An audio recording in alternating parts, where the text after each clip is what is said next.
Hello everyone, स्वागत है आपका आज के इस वीडियो सेशन में। HPGK की वीडियो सीरीज़ को कंटिन्यू करते हुए आज हम पार्ट 24 यहाँ पे डिस्कस करने वाले हैं। लास्ट वीडियो लेक्चर में जब मैंने आपको कालका शिमला रेलवे ट्रैक एक्सप्लेन किया था तो वहाँ पर मैंने गलती से जो कालका शिमला रेलवे लाइन की लेंथ है वो 93 आपको बता दी थी, तो उसको आपने करेक्ट कर लेना है। कालका शिमला रेलवे लाइन की जो टोटल लेंथ है वो कितनी है, 96 किलोमीटर। तो ये आपने ज़रूर करेक्ट कर लेना है। और आपसे रिक्वेस्ट भी है, अगर मैं कहीं पर भी आपको थोड़ी सी गलत इन्फॉर्मेशन देता हूँ तो आप उसको रेक्टिफाई जो है कमेंट सेक्शन में आके कर सकते हो। तो स्टार्ट करते हैं आज के इस वीडियो सेशन को। देखते हैं question number 254। Guler Bakhsh was a famous artist related to. Guler Bakhsh एक प्रसिद्ध कलाकार का जो संबंध है वो कहाँ से है। ये मैं आपको करवा भी चुका था, पर फिर से एक बार रिवाइज कर लेते हैं। गुलेर बख्श जो थे वो एक पेंटर थे, तो इसका राइट आंसर होगा ऑप्शन नंबर बी। और कहाँ के ये पेंटर थे ये आपको ज़रूर याद रखना है। मंडी के ये पेंटर थे। इसी तरह से कुछ और पेंटर्स है जिसको पढ़ना हमारे लिए इम्पोर्टेंट है, जैसे संजू, ये भी पेंटर था। और कहाँ का ये पेंटर था, कुल्लू। इसी तरह से पंडित सेऊ, ये कहाँ का पेंटर था, गुलेर। फिर एक नाम हमने देखा था फट्टू सिंह,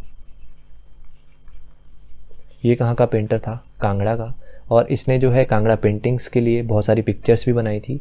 वो पिक्चर्स कौन कौन सी थी वो हमारे लिए इम्पोर्टेंट है, जैसे सता साई धारा, रागामाला, ये हम डिस्कस कर चुके, एक बार फिर से हम रिवाइज कर रहे हैं। और बरमासा,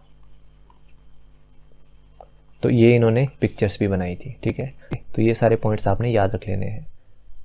moving to next, where did Ashoka the great install a stupa in Kangra district. महान अशोक ने कांगड़ा जिले में स्तूप की स्थापना कहाँ पर की थी। तो पहले हम फैक्ट्स पे आ जाते हैं, उसके बाद हम इसका आंसर करेंगे।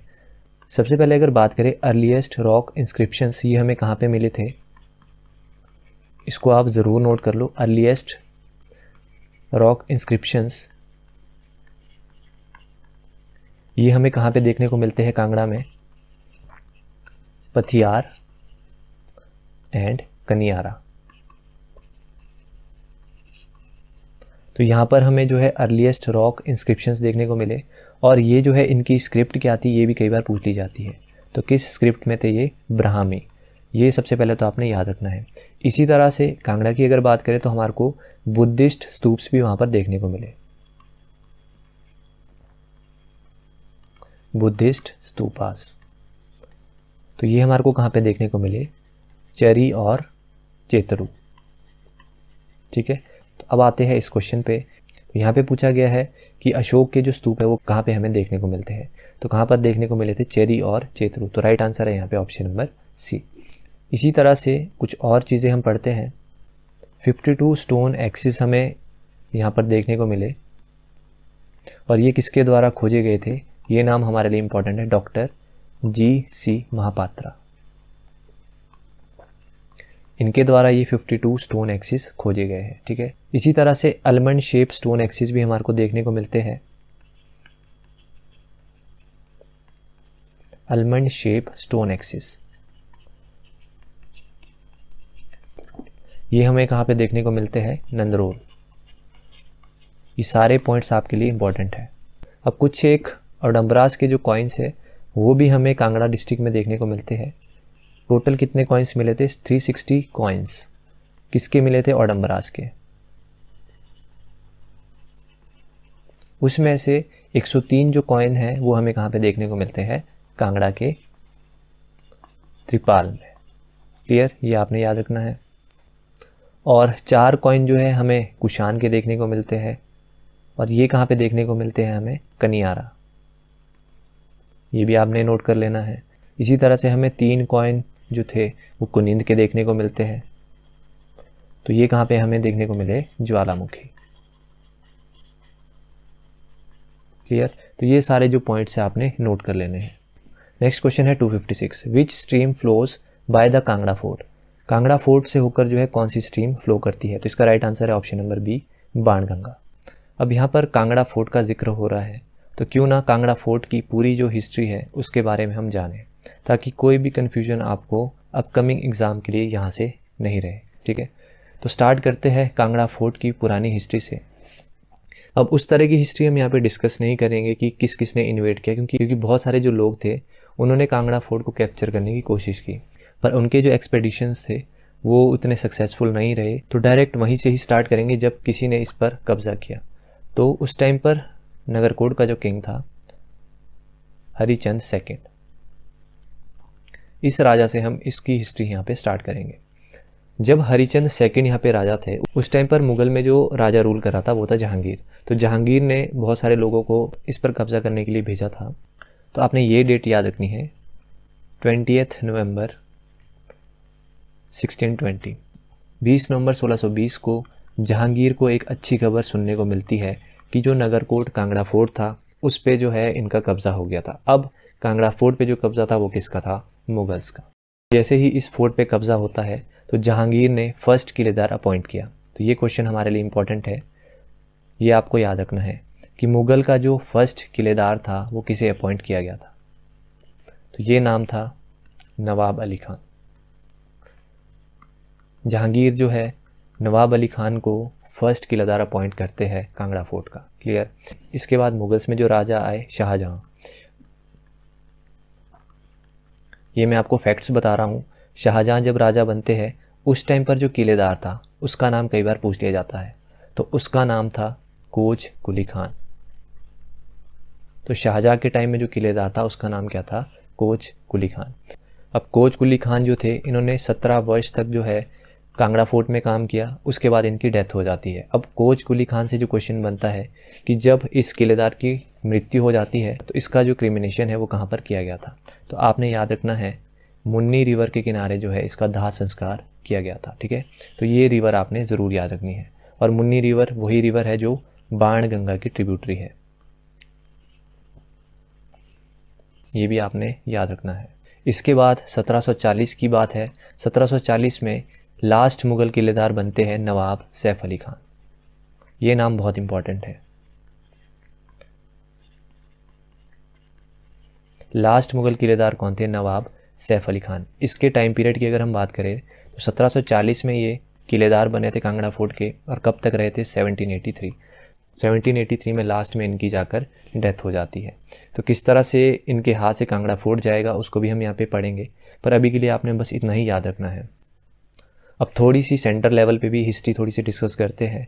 जैसे ही बंदा बहादुर की डेथ हो जाती है, इसके आप नोट्स बनाते चलो। जैसे ही बंदा बहादुर की डेथ होती है तो जो सिख थे वो भी अपने आप को ऑर्गेनाइज कर लेते हैं इन 2 ग्रुप्स। और कितने ग्रुप्स में उन्होंने ऑर्गेनाइज किया था अपने को? 12 ग्रुप्स में। ठीक है, जिसे क्या कहा जाता था? मिसाल्स। तो जैसे ही सिख भी ग्रुप्स में बन जाते हैं, उसी में से एक सिख था जिसका नाम था जस्सा सिंह रामगढ़िया। ये नाम आपने ज़रूर याद रखना है।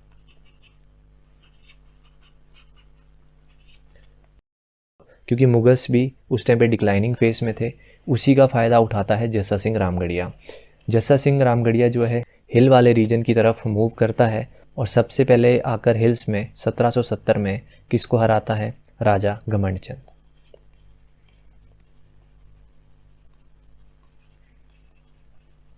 ये आपने ज़रूर याद रखना है। जस्सा सिंह रामगढ़िया 1770 में किसको डिफीट कर लेता है? राजा घमंडचंद। अब कांगड़ा की हिस्ट्री में जाए तो राजा घमंडचंद के बाद कौन आए थे? राजा संसार चंद। अब कांगड़ा में जो शासन कर रहे थे वो राजा थे संसार चंद। अब संसार चंद को भी इनसे थोड़ा सा डर था, जस्सा सिंह रामगढ़िया से। अभी भी स्टिल जो कांगड़ा फोर्ट था वो मुगल के अंडर ही था। ठीक है, ये भी आपने याद रखना है, Kangra fort is still under Mughals. 1770 तक अभी भी मुगल्स के पास ही जो है कांगड़ा फोर्ट था। जैसे ही संसार चंद राजा बनते हैं, इनको भी अपनी टेरिटरी का डर लगता है, तो राजा संसार चंद जो है, ये आपने याद रखना है, 1781 में राजा संसार चंद हेल्प मांगते हैं किससे? ये नाम इंपॉर्टेंट है। तो किससे मांगते हैं? जय सिंह कन्हैया। तो संसार चंद 1781 में किससे हेल्प मांगते हैं? जय सिंह कन्हैया।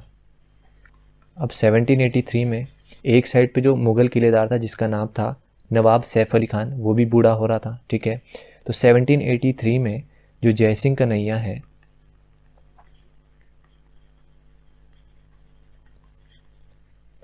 ये डिफीट करते हैं जस्सा सिंह रामगढ़िया को। अब फाइनली क्योंकि 1783 में जो लास्ट मुग़ल किलेदार था जिसका नाम था नवाब सैफ अली खान, उसकी भी आफ्टर ऑल डेथ हो जाती है। तो जय सिंह कन्हैया जस्सा सिंह रामगढ़िया को हराकर जो कांगड़ा फोर्ट है वो अपने कब्ज़े में ले लेते हैं। ठीक है, तो आपने ये याद रखना है कांगड़ा फोर्ट फाइनली कब जय सिंह कन्हैया के कब्ज़े में आया था। अब जो कांगड़ा फोर्ट था अब मुगल्स के अंडर नहीं था, किसके अंडर था? जय सिंह कन्हैया के अंदर। अब 4 वर्षों तक इन्होंने कांगड़ा फोर्ट को अपने पास रखा। ठीक है, 1783 से 1787 तक जो कांगड़ा फोर्ट था वो जय सिंह कन्हैया के पास था। और फाइनली 1787 में जय सिंह कन्हैया संसार चंद को जो है वो कांगड़ा फोर्ट दे देते और बदले में कुछ जो प्लेन्स की टेरिटरी थी उसके बदले संसार चंद को ये फोर्ट दे देते हैं। अब जैसे ही 1787 में संसार चंद के पास कांगड़ा फोर्ट आता है तो इसको थोड़ा सा लालच भी आ जाता है। ठीक है, तो ये जो है अपने आसपास का जो एरिया है उसको जीतने के लिए चला जाता है। तो इसने चंबा पर भी अटैक करना स्टार्ट कर दिया, मंडी में भी। ठीक है, और ये बिलासपुर के कहलूर में भी चला गया था। ये स्टोरी हमने देखी भी थी। चंबा में जब ये जाता है तो वहाँ पर राजा कौन था? राज सिंह। ठीक है, आपने पढ़ा भी होगा 1786 में रिहिलू क्षेत्र को लेकर राजा संसार चंद और चंबा का राजा जो था राज सिंह, इनके बीच एक बैटल होती है जिसका नाम क्या था? नेटीशा का युद्ध। ठीक है, ये हमने पढ़ा भी था। मंडी में भी ये चला जाता है और कहलूर में भी ये चला जाता है।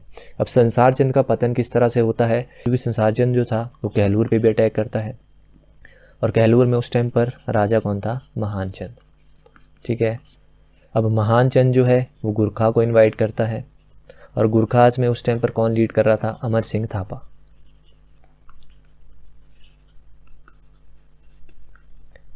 तो महान चंद किसको इनवाइट कर लेता है? गुरखा कमांडर अमर सिंह थापा को। और इनके बीच एक बैटल भी होती है जिसे कहा जाता है बैटल ऑफ महल मोरिया।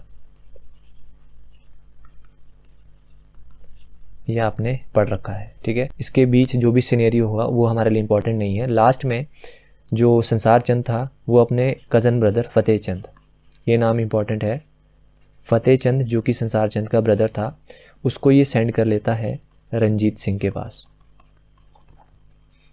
रंजीत सिंह से ये हेल्प मांगता है और 20 जुलाई, ये आपने याद रखना है, 20 जुलाई 1809 इस टाइम पर क्या हुई थी? ज्वालामुखी संधि। रंजीत सिंह जो है वो ज्वालामुखी संधि को साइन कर लेते हैं। इसके बाद जो सिख थे उन्होंने जो है आफ्टर ऑल डिफीट किया गुरखास को। और जैसे ही सिख डिफीट करते हैं गुरखास को तो कांगड़ा फोर्ट फाइनली किसके अंडर आ गया? सिख के। क्लियर? तो ये थी हिस्ट्री कांगड़ा फोर्ट की। अब जैसे ही सिख के अंदर कांगड़ा फोर्ट आता है तो यहाँ पर ये अपना जो किलेदार है उसको अपॉइंट करते हैं। तो कांगड़ा फोर्ट का सिख किलेदार कौन था? ये नाम आपने याद रखना है, देसा सिंह मजेठिया।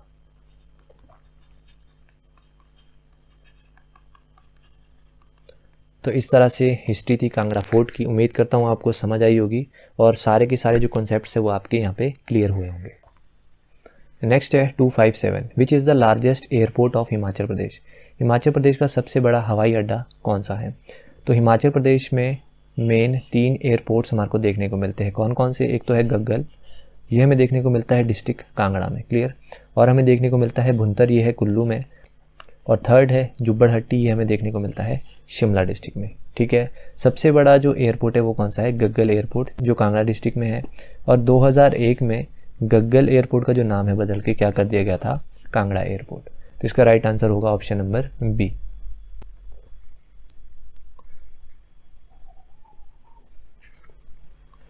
नेक्स्ट है 258, shifting mountain pass connect Bharmour with. Shifting पर्वत जो धरा है वो भरमौर को किससे जोड़ता है? तो यहाँ पे मैंने 5 पासिस को इंक्लूड किया है, उनको एक एक करके डिस्कस करते हैं। सबसे पहले है टेम्पोला, ये है लाहौल और स्पीति के बीच। ठीक है, फिर है चोबिया पास, ये है लाहौल और भरमौर के बीच। इसी तरह से कुगदी पास, कुगती भी लाहौल और भरमौर के बीच है। तो ये 3 तो आपने ऐसे ही याद कर लिए। उसके बाद आता है मुलारी जोत। ये हम जब हमने जोत डिस्कस किया था वहाँ पर मैंने आपको सारी की सारी जो जोत थी वो कवर करवाई थी। तो मुलारी जोत कहाँ पे थी? लाहौल में। और एक थी मकोरी जोत। मकोरी जोत कहाँ पे हमने देखी थी? कांगड़ा में। तो ये भी हमने रिवाइज कर लिया। इसी तरह से आ जाओ शिफ्टिंग। शिफ्टिंग कहाँ पे है? भरमौर और लाहौल के बीच। तो यहाँ पर क्या पूछा गया था? शिफ्टिंग पास भरमौर को किससे कनेक्ट करता है? तो किससे करता है? लाहौल से। तो राइट आंसर होगा इसका ऑप्शन नंबर डी। नेक्स्ट है 259, विच is the executing agency of Pong hydro electric project. तो पोंग हाइड्रो इलेक्ट्रिक प्रोजेक्ट की एग्जीक्यूटिंग एजेंसी है BBMB यानी कि भाखड़ा बीच मैनेजमेंट बोर्ड। ठीक है, नेक्स्ट है 260। Sikri is a folk dance of which district of HP। Sikri Himachal Pradesh के किस जिले का लोक नृत्य है? तो सिकरी फोक डांस है चंबा डिस्ट्रिक्ट। तो राइट आंसर है ऑप्शन नंबर डी। अब चंबा डिस्ट्रिक्ट की बात हो रही है तो चंबा डिस्ट्रिक्ट के और कौन कौन से फोक डांस है वो भी हम पढ़ लेते हैं। सबसे मेन है डांगी, फिर है डिपाक, ये दो तो आपने याद कर ही लेने हैं, फिर है घुरई और एक है सिकरी जो हमने अभी देखा। ठीक है, इसी तरह से लाहौल एंड स्पीति के भी कई बार पूछ लिए जाते हैं। इसमें 3 मेन है, एक तो है शांद, एक है शाबू और थर्ड है लंगदर्मा और एक और याद कर लो छनक छम। ठीक है, इसी तरह से किन्नौर के रिवाइज कर लो। किन्नौर का फोक डांस कौन सा है? कयांग। ठीक है, नेक्स्ट है 261। With which state UT of district Chamba does not share its boundary. तो चंबा इनमें से किसके साथ जो है अपनी सीमा शेयर नहीं करती? तो चंबा किन्नौर के साथ जो है सीमा शेयर नहीं करती। ठीक है, तो राइट आंसर है इसका ऑप्शन नंबर डी। नेक्स्ट है 262। Which fair does not take place in Una district. निम्नलिखित में से कौन सा जो फेयर है वो ऊना डिस्ट्रिक्ट में सेलिब्रेट नहीं किया जाता? की करके ऑप्शंस को डिस्कस करते हैं। जैसे पीर निगाह, तो ये भी हमारे को ऊना डिस्ट्रिक्ट में देखने को मिलता है। बाबा बड़भाग, ये भी ऊना में है। सिद्ध बदमना, ये भी हमारे को ऊना डिस्ट्रिक्ट में देखने को मिलता है। लास्ट ऑप्शन है हरितल यंगार फेयर, ये हमारे को देखने को मिलता है डिस्ट्रिक्ट बिलासपुर। तो इसका राइट आंसर क्या होगा? Option number D. Important question है। ठीक है, इसी तरह से एक और फेयर मैंने आपको करवाया था, अगर आपको याद हो, बाबा दयालगिर। नाम से ऐसा लगता है कि ये ऊना डिस्ट्रिक्ट का है, पर ये कहाँ पे सेलिब्रेट किया जाता है? कांगड़ा डिस्ट्रिक्ट में। ठीक है, तो इस वीडियो लेक्चर में हम इतने ही क्वेश्चंस को डिस्कस करेंगे। वीडियो आपको अच्छा लगा तो वीडियो को लाइक करेगा, चैनल पे नए हो तो चैनल को सब्सक्राइब करेगा। तो मिलते हैं नेक्स्ट वीडियो में। Till then bye bye.